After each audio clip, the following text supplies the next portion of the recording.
जय श्री कृष्ण।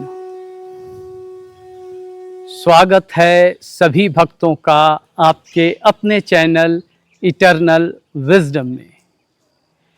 भगवत गीता के 18वें अध्याय जो कि मोक्ष संन्यास योग है, उसके 66वें श्लोक में भगवान श्री कृष्ण अर्जुन से कहते हैं, सर्वधर्मान परित्यज्य मामेकं शरणं व्रज अहम त्वाम सर्व पापेभ्यो मोक्षयिष्यामि मा शुचः। हे अर्जुन, सभी धर्मों का त्याग करके एक मेरी शरण में आओ, मैं तुम्हारे सभी पापों का नाश कर दूंगा, डरो मत। अब साधकों से मेरा ये प्रश्न है कि 5000 साल पहले भगवान श्री कृष्ण अर्जुन को कुरुक्षेत्र के मैदान में ये श्लोक कह रहे हैं, पर उस समय न तो सिख धर्म था, न इस्लाम था, न जैन था, न कोई और धर्म समाज में मौजूद था।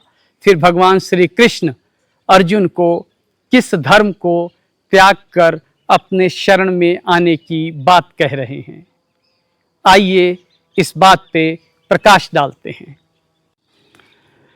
उस समय ये समाज ब्राह्मण, क्षत्रिय, वैश्य और शूद्र, जिस व्यक्ति में ज्ञान देने और शिक्षा देने का गुण था वो ब्राह्मण कहलाए।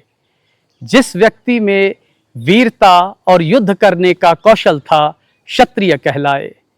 जिस व्यक्ति में अर्थ प्रबंधन और व्यापार करने की कला थी वैश्य कहलाए। और जो व्यक्ति इनको मदद करते थे वो शूद्र कहलाए। यानी कि भगवत गीता में व्यक्ति के गुणों के आधार पर समाज 4 वर्णों में विभाजित था। यदि शूद्र के पुत्र में वीरता का गुण था और कौशल था तो वो क्षत्रिय भी कहला सकता था, परंतु समाज में इसको जन्म से जोड़ दिया गया और ऐसा मानने लग गया कि ब्राह्मण पुत्र हमेशा ही ब्राह्मण रहेगा, चाहे उसके अंदर ज्ञान देने का गुण मौजूद हो या नहीं हो। शूद्र का पुत्र जन्म से ही शूद्र रहेगा, चाहे उसके अंदर वो गुण मौजूद हो या नहीं हो। इसलिए जो गुणों के आधार पर धर्म था वो समाज में कुछ जातियों ने, कुछ वर्णों ने इसे अपनी अनुकूलता के अनुसार बदल दिया। यानी कि भगवान ये धर्म व्यक्ति के गुणों को कह रहे हैं। गुणों के आधार पे किया हुआ कर्म ही व्यक्ति का धर्म होता है। मेरे इस वाक्य को जरा ध्यान से समझें। व्यक्ति के अंदर जो गुण मौजूद है उस गुण के अनुसार ही उसके द्वारा किए जाने वाला कर्म उसका धर्म होता है।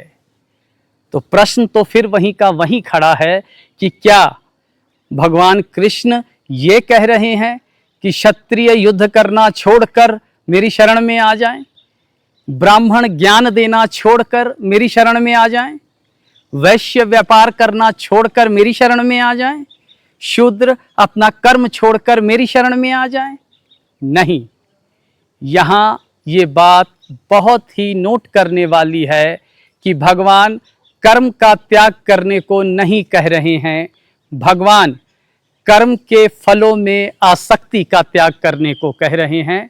और तभी उन्होंने अर्जुन से कहा, सर्वधर्मान परित्यज्य मामेकं शरणं व्रज अहम त्वाम सर्व पापेभ्यो मोक्षयिष्यामि मा शुचः। इन्हीं शब्दों के साथ मैं अपने दर्शकों का तहे दिल से आभार व्यक्त करता हूँ और भगवान को साक्षी मानते हुए उनकी खुशी, उनकी सलामती की कामना करता हूँ। धन्यवाद। जय श्री कृष्ण।